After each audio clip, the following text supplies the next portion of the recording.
Maine are grieving for those killed in last week's mass shooting as we learn more about the suspected shooter who was found dead Friday night.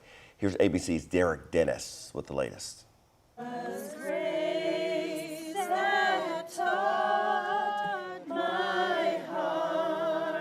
An emotional vigil last night in Lewiston, Maine, where more than 1,000 people gathered with hugs and tears in mourning for the 18 people killed last week in a mass shooting at two businesses in nearby Lewiston. I never knew that this would happen in Lewiston.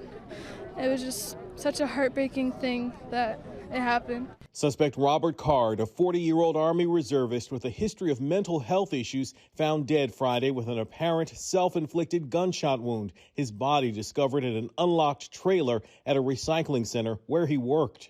Why this area? Why this many people? Why in general? I would love to know why this all happened, because it just doesn't make sense. It really doesn't. ABC News has learned Card continued to have access to weapons despite a yellow flag law in Maine allowing guns to be seized from individuals deemed a threat. In August, Card was turned away from buying a silencer from a gun dealer after Card checked the yes box on his application that asked in part, have you ever been committed to a mental institution? We still have in our possession the silencer.